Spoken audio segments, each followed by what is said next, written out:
vikali kampeni za mapema za uchaguzi mkuu wa mwaka 2027. Akizungumza katika kaunti ya Vihiga, mwenyekiti wa NCCK katika ukanda wa Magharibi, Seth Agala, ameeleza kwamba viongozi waliochaguliwa wameyasahau majukumu yao na kuangazia pakubwa siasa za uchaguzi mkuu ujao, swala analolitaja kuwa hatari kwa ustawi wa taifa. Kiongozi huyo wa NCCK pia anawataka viongozi wa kisiasa nchini kusitisha malumbano baina yao, akisema kuwa sasa ni wakati wao kutimiza ahadi walizotoa kwa Wakenya wakati wa kampeni za uchaguzi mkuu uliopita.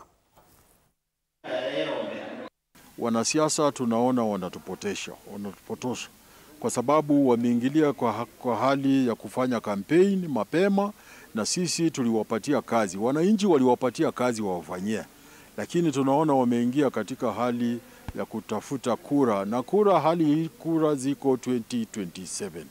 Sisi tunawaomba namna hivi, wakati huu ni wakati wa kazi. Kuna vitu ambazo walituahidi wakati walikuwa natafuta kura kwamba watatufanyia kazi kama wananchi, kama Kenya.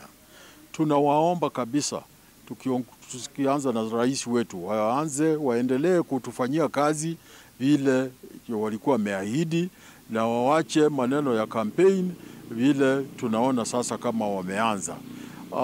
Saa hizi tuko na barabara zimeharibika, shule pesa hazikuji kwa shule wakati inafaa.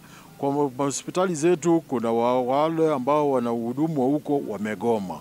Tafadhali wale ambao tuliwachagua kwa kazi waangalie kwamba hospitali zetu ziko na wafanyikazi. Wale ambao wamegoma waangalie hayo maneno ambayo ni kwa nini wamegoma.